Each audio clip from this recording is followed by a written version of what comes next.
কে তুমি? আমাকে আপনি জিজ্ঞেস করছেন কে আমি? আমাদের সাথে যোগ করবে না।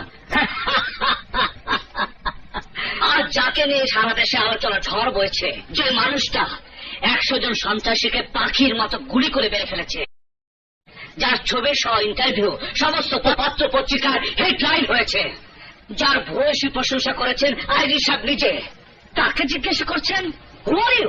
আমার মনে হয় আপনি অসুস্থ, আপনার চিকিৎসার প্রয়োজন। তোমাকে অ্যাপয়েন্টমেন্ট কে দিয়েছে? কোথায় তোমার ট্রেনিং হয়েছে? এসব তো বলবেন আপনি।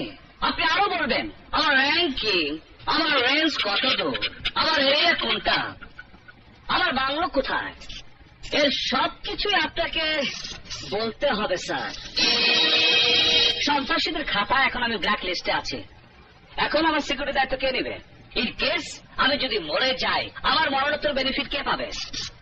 আর কি পাবো সেটাও আপনাকে বলতে হবে স্যার। যে কোনো সময় সন্ত্রাসীরা আমার উপর বোমা হামলা করতে পারে। ওদের বোমা হামলায় যদি আমার পরিবার ধ্বংস হয়ে যায়, তার দায়িত্ব কে নেবে? আপনারা নিজেদের জীবনের নিরাপত্তার কথা ভেবে পেপারে আমার ছবি ছাপিয়ে আমাকে মৃত্যুর মুখে ছেড়ে দিয়েছেন। কেন? আমার ছবি না ছাপিয়ে আপনারা তো আপনাদের কোন শালা দোলার ছবি ছাপাতে পারতেন। No problem. এখন সমস্ত পত্রিকাওয়ালাকে জানিয়ে দিন তা মিথ্যে বানোয়াট। আমি কোন সন্ত্রাসীকে হত্যা করিনি। কি বলেন? প্রেসে আপনারা যাবেন না আমি যাব?